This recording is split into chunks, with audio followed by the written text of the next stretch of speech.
Hello friends, எல்லோரும் எப்படி இருக்கீங்க? ஹோப் எல்லோரும் நல்லா இருப்பீங்க அப்படின்னு நினைக்கிறேன். அண்ட் இன்றைக்கி இந்த வீடியோவில் நான் ஒரு 2 வருஷத்துக்கு முன்னாடி ஒரு மாதத்தில் 11 கிலோ வெயிட் கம்மி பண்ணியிருந்தேன். அது எப்படி கம்மி பண்ணேன், அதுக்கு என்னென்ன ஃபுட் நான் எடுத்துக்கிட்டேன் அப்படிங்கிறது தான் இந்த வீடியோவில் ஷேர் பண்ணிக்க போகிறேன்.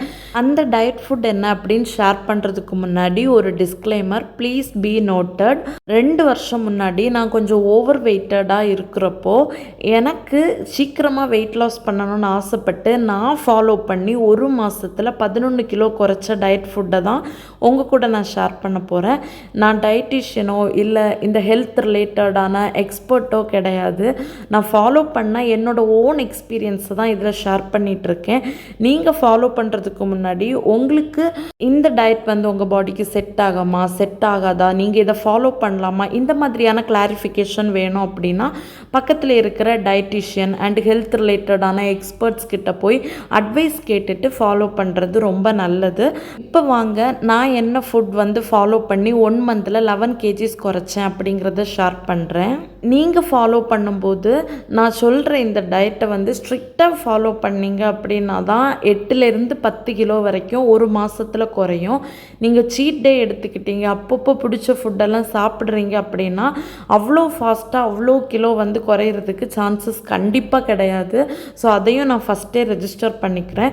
ரொம்ப ரொம்ப வெறித்தனமாக டயட் இருப்போன்னு சொல்லுவாள், அப்படி இருந்தால் மட்டும்தான் நான் சொல்ல போகிற இந்த டயட் ஃபுட்டை ஃபாலோ பண்ணால் ஒரு 8லேருந்து 10 கிலோ வரைக்கும் ஒரு மாதத்தில் கண்டிப்பாக உங்களுக்கு குறையும்.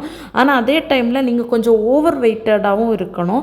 அது இல்லாமல் உங்கள் ஹைட்டுக்கு உங்கள் வெயிட் ஒரு 5 10 கிலோ தான் ஜாஸ்தியாக இருக்குன்னா 10 கிலோ எல்லாம் குறைக்கிறதுக்கு சான்ஸ் இல்லை. ஒரு 4லேருந்து ஒரு 5 கிலோ குறையும், அவ்வளோதான்.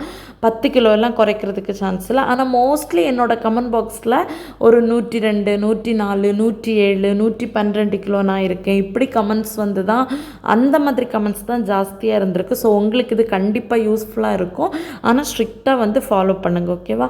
இப்போ நான் வரிசையாக நான் என்ன ஃபுட் எடுத்தேன் அப்படின்னு ஷேர் பண்ணுறேன். மார்னிங் நான் எந்திரிச்சதுமே டீ காஃபிக்கு பதிலாக ஒரு ஃபேட் கட்டர் ட்ரிங்க் எடுத்துக்கிட்டேன்.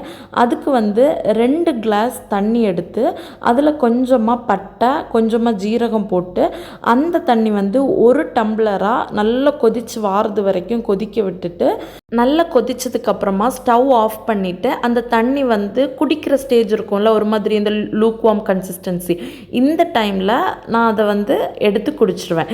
இதில் நான் ஹனியோ இல்லை நாட்டு சர்க்கரையோ இப்படி எதுவுமே ஆட் பண்ணிக்கிறதில்ல. பிளேனாக அந்த தண்ணியை வடிகட்டிட்டு குடிச்சிருவேன்.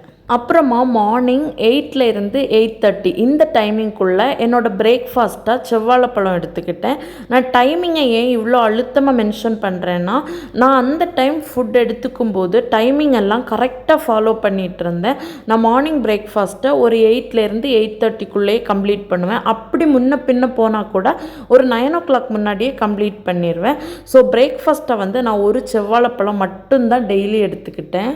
அதுக்கப்புறமா ஒரு 11:30 போல் கொஞ்சம் பசிக்கிறது மாதிரி இருக்கும், இல்லை டெம்ட் ஆகுறது மாதிரி இருக்கும், ஒரு மாதிரி கிரேவிங்ஸ் இருக்கும், ஏதாவது கிடச்சா சாப்பிட்லான்னு தோணும். இந்த டைமில் நான் மைண்டை கொஞ்சம் டைவர்ட் பண்ணி ஹெல்தி வெர்ஷனாக ப்ரிஃபர் பண்ணும் அப்படிங்கிறதுக்காக ஒரு பெரிய டம்ளரில் மோர் எடுத்துப்பேன். அந்த டைம் நான் துபாய் எதுவும் வரல, ஊரில் இருந்தேன். அதனால் மோர் ஈஸியாக கிடைக்கும் அண்ட் ரொம்ப டேஸ்டியாக ஹெல்த்தியாகவும் கூட இருக்கும், இங்கே கிடைக்கிறது மாதிரி இருக்காது. ஸோ தட் அங்கே எப்போவுமே என்னோடய ஃபாதர் இன்லா ஒரு கவர் நிறைய மோர் வாங்கி தருவார். ஸோ அதை ஒரு டம்ளர் நிறைய டெய்லியுமே ஒரு 11லேருந்து 11:30 போல் எடுத்துப்பேன். அந்த டைம் கிளைமேட்டும் கொஞ்சம் ஹீட்டாக இருந்ததுனால மோர் எடுத்துக்கிறது எனக்கு நல்லதுன்னு தோணுச்சு. அதனால ஒரு 11 to 11:30 போல் மோர் எடுத்துகிட்டு இருந்தேன். ஸோ இதனால் எனக்கு வேறு எதுவும் சாப்பிடணும்னு தோணலை. ஏன் அப்படின்னா மோர் ரொம்ப டேஸ்ட்டாகவும் இருக்கும் அண்டு குடித்ததுக்கப்புறமா ஸ்டொமக்கும் நல்லா ஃபில் ஆகும்ல, அதனால் எனக்கு வேறு எதுவும் சாப்பிடணும் வேறு எதுவும் எடுக்கணுங்கிற மைண்ட் செட் போகலை. அப்புறமா ஒரு 1 to 1:30க்குள்ளே லஞ்சை கம்ப்ளீட் பண்ணுவேன். எனக்கு அது ஆட்டோமேட்டிக்காக அந்த டைம் பசிக்கவும் செய்யும். லஞ்சுக்கு நான் 3 பாயில் பண்ண எக்கு, அப்புறமா சிக்கன் ஆர் ஃபிஷ்ஷு ஆர் ஏதாச்சும் இந்த ப்ரான்ஸ் ஃப்ரை இந்த மாதிரி ஏதாச்சும் கொஞ்சம் நிறையவே எடுத்துப்பேன். அண்ட் இதெல்லாம் எய்தர் ஃப்ரை ஆர் கிரேவி இப்படி அன்னைக்கு எப்படி பண்ணணும்னு தோணுதோ அப்படி பண்ணி குக் பண்ணி சாப்பிட்ருவேன். அண்ட் அது கூடவே பேலன்ஸ்டாக இருக்கிறதுக்காக வெஜ்ஜீஸும் எடுத்துப்பேன். ஆனால் எனக்கு வந்து ஏதாச்சும் ஒரு வெஜிடபிளை பொரியல் பண்ணி அப்படியே எடுத்துக்கிறது பிடிக்காது. ஸோ எந்த வெஜிடபிளை வந்து ராவாக சாப்பிட்டாலே நல்லா இருக்கும் அப்படின்னு ப்ரிஃபர் பண்ணப்போ கியூக்கும்பரும் கேரட்டும் எனக்கு ராவாக சாப்பிடவே ரொம்ப பிடிக்கும். அதை குட்டி குட்டியாக கட் பண்ணி அதில் கொஞ்சம் பெப்பர் தூள் கொஞ்சமாக சால்ட்டு போட்டு நல்லா மிக்ஸ் பண்ணி அதை ஒரு சாலட் மாதிரி ஒரு பவுல் நிறைய எடுத்துப்பேன். அப்போ வெஜிடபிள்ஸும் உள்ளே போகும் அண்ட் அது கொஞ்சம் டேஸ்டியாகவும் இருக்கும். எனக்கு ரொம்ப பிடிக்கும். ஸோ இப்படி தான் என்னோடய லன்ச் பிளேட் வந்து ஆஃப்டர்நூன் இருக்கும். அப்புறமா ஈவினிங் ஒரு 4:30 to 5 o'clock ரொம்ப ரொம்ப டேஞ்சரஸான டைம். ஸோ அந்த டைமில் டீ காஃபி இந்த மாதிரி தான் குடிக்க தோணும். ஆனால் நம்ம டயட் இருக்கிறதுனால ரொம்ப கண்ட்ரோல்டாக இருக்கணும். ஸோ தட் நான் என்ன ப்ரிஃபர் பண்ணேன் அப்படின்னா எய்தர் ஃப்ரூட்ஸ் இல்லை அப்படின்னா இந்த கொண்டக்கடலை பச்சை பயிறு இதெல்லாம் வேக வச்சு எடுத்துப்பேன். ஃப்ரூட்ஸ் எடுத்தேன் அப்படின்னா ஒரு ஆப்பிள் ஒரு ஆரஞ்சு பழம் இந்த மாதிரி என்ன ஃப்ரூட் ப்ரிஃபர் பண்ணுறேனோ அதில் ஏதாவது ஒன்று எடுத்துப்பேன். இப்போ ஆப்பிள் எடுத்தேன்னா அன்றைக்கி ஒரு ஆப்பிள் சாப்பிடுவேன். ஆரஞ்சு பழம் ப்ரிஃபர் பண்ணேன்னா ஒரு ஆரஞ்சு பழம் ப்ரிஃபர் பண்ணி சாப்பிடுவேன். வாட்டர் மெலான்னா அதில் ஒரு 2 ஸ்லைஸ் எடுத்து சாப்பிடுவேன். ஸோ இப்படி சாப்பிடும்போது அந்த டீ காஃபி குடிக்கணுங்கிற அந்த ஒரு தாட் வந்து மைண்டில் இருந்து போய் ஏன்னா நம்ம வாய்க்கு தானே ஏதாவது வேணும். நம்ம டக்குன்னு ஏதோ ஒன்று சாப்பிட்டு அதில் ஒரு சாட்டிஸ்ஃபைட் ஆகிட்டோம்ல. ஸோ நமக்கு போதுங்கிற ஒரு மைண்ட் செட் வந்துடும். நம்ம அதிலேயே கொஞ்சம் சாட்டிஸ்ஃபைட் ஆகிருப்போம். நீங்கள் அதை ட்ரை பண்ணி பாருங்கள். கண்டிப்பாக நீங்கள் ட்ரை பண்ணால் நீங்களே அதில் கண்ட்ரோல்ட் ஆவீங்க. ஸோ நான் எக்ஸ்பீரியன்ஸ் பண்ணதை ஷேர் பண்ணுறேன். ஸோ எனக்கு அதுவே ஓகேவாக இருந்துச்சு. அப்புறமா டின்னர் வந்து 6:30 to 7 o'clock கம்பல்சரி நான் கம்ப்ளீட் பண்ணியிருப்பேன். 7 o'clock மேலே ரொம்ப சாலிடாக எந்த ஃபுட்டையுமே நான் எடுத்துக்கிறதில்ல. அதில் ரொம்ப கண்ட்ரோல்டாக இருந்தேன். நான் டின்னருக்கு வந்து அன்றைக்கி எனக்கு எந்த மாதிரி ஃபுட்ஸ் அவைலபிளாக இருக்கோ அதை எடுத்துக்கிட்டேன். ஆனால் ரொம்ப லைட்டாக இருக்கிறது மாதிரி பார்த்துக்கிட்டேன். நான் என்னென்ன ஃபுட் எடுத்துப்பேன் அப்படின்னா ஒரு நாள் வந்து சூப் ப்ரிஃபர் பண்ணுவேன். அது சிக்கன் சூப்பாக இருக்கலாம் மட்டனாக இருக்கலாம்.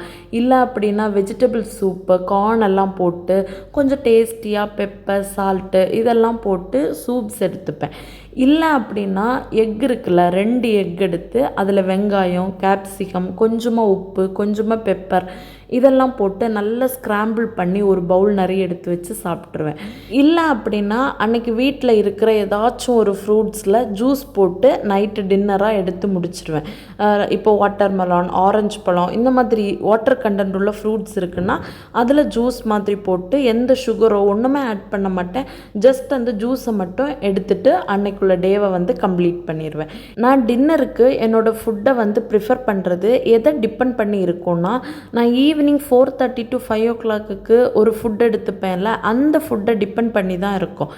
அந்த ஃபுட்டில் நான் அன்றைக்கி வெறும் ஏதாச்சும் ஒரு ஃப்ரூட்ஸ் மட்டும் எடுத்திருந்தேன் அப்படின்னா எதர் சூப் அல்லைன்னா எக் ரிலேட்டடான ஏதாச்சும் ரெசிபி பண்ணி சாப்பிட்டு முடிச்சிடுவேன். அன்றைக்கி பச்சை பயிறு கொண்டக்கடலை இந்த மாதிரி ஐட்டம்ஸ் ஏதாச்சும் பண்ணி சாப்பிட்ருந்தேன்னா ஜூஸ் எடுத்துப்பேன் ஃப்ரூட் ஜூஸ் எடுத்துப்பேன்.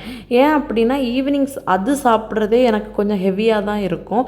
அண்டு உடனேவே ஈவினிங் டின்னர் டைமும் வந்துடுமா. ஸோ அடுத்து எனக்கு இன்னும் ஹெவி ஃபுட்டு எனக்கு வேண்டான்னு தோணும். ஸோ ஃப்ரூட் ஜூஸோடையே நான் அந்த டேவை வந்து கம்ப்ளீட் பண்ணிடுவேன். அண்ட் இன்னொன்று அந்த 1 மந்த்துமே நான் டயட் மட்டும் இருக்கல டெய்லி மார்னிங் 30 minutes ஈவினிங் 30 minutesன்னு நல்ல பிரிஸ்க் வாக்கிங்குமே ஃபாலோ பண்ணிகிட்டு இருந்தேன். அதுவுமே எனக்கு இந்த இன்ச் லாஸ் எல்லாம் ஆகிறதுக்கு ரொம்ப ஹெல்ப்ஃபுல்லாக இருந்துச்சு. நான் வந்து அந்த மாதிரி ஃபிசிக்கல் ஆக்டிவிட்டி வச்சதுனால தான் 1 மந்தில் என்னால் 11 kgs வரைக்கும் குறைக்கவும் முடிஞ்சிச்சு. எப்போவுமே டயட் ப்ளஸ் ஃபிசிக்கல் ஆக்டிவிட்டி இருந்தால் தான் ஹெல்த்தியான வெயிட் லாஸை வந்து நம்ம அச்சீவ் பண்ண முடியும். அது எப்போவுமே மைண்டில் வச்சுட்டு வெயிட் லாஸ் ஜேர்னியை வந்து கண்டினியூ பண்ணுங்கள். ஸோ இப்படி தான் 1 மாதத்தில் நான் 11 கிலோ வந்து குறைச்சிருந்தேன். இப்போ மறுபடியும் நல்லா வெயிட் போட்டுட்டேன். ஏன்னா அதுக்கு பிறகு தான் எனக்கு டெலிவரி ஆச்சு. அண்ட் அதுக்கப்புறம் நல்லா சாப்பிட்டேன். அண்ட் அதுக்கப்புறம் நல்ல வெயிட் போட்டுட்டேன். அந்த வெயிட்டை குறைக்கிறதுக்காக தான் இப்போ உங்கள் கூட வெயிட் லாஸ் சேலஞ்ச் வீடியோ வந்து ஷேர் பண்ணிகிட்ருக்கேன். ஆனாலுமே கூட இப்போவுமே நான் டயட் ஃபாலோ பண்ணுறதுல பிகினர் தான். டே பை டே ஏதோ ஒன்று கற்றுக்கிட்டு தான் இருக்கேன். அப்படி நான் ஃபாலோ பண்ணி 1 மாதத்தில் 11 கிலோ குறைச்சி நான் சந்தோஷப்பட்ட இந்த டயட் சார்ட்டை உங்கள் கூட ஷேர் பண்ணியிருக்கேன். உங்களுக்கும் இது ரொம்ப யூஸ்ஃபுல்லாக இருந்திருக்கும் அப்படின்னு நான் நினைக்கிறேன்.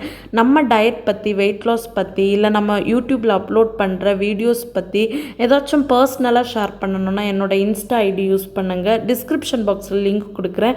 இது வரைக்கும் நம்ம சேனலை சப்ஸ்கிரைப் பண்ணி சப்போர்ட் பண்ணிகிட்ருக்கிற எல்லாருக்கும் தேங்க்யூ ஸோ மச். அண்ட் நீங்கள் கொடுக்குற ஒவ்வொரு பாசிட்டிவ் கமெண்ட்ஸும் என்ன வந்து நெக்ஸ்ட் டே வீடியோ போடுறதுக்கு டைம் இல்லாமல் இருக்கும், எடிட் பண்ண முடியாமல் இருக்கும். ஆன பிறகுமே கொஞ்சம் எல்லாம் டைமிங் டிலே ஆனாலும் பரவாயில்ல, அப்லோட் பண்ணுவோம் அப்படின்னு என்னை பண்ண வச்சிட்ருக்கு. அண்ட் எல்லாருக்கும் thank you so much once again. நாளைக்கு இன்னொரு சூப்பரான கண்டென்ட்டோட உங்கள் எல்லாரையும் மீட் பண்ணுறேன். டில் தென் டேக் கேர், பாய்.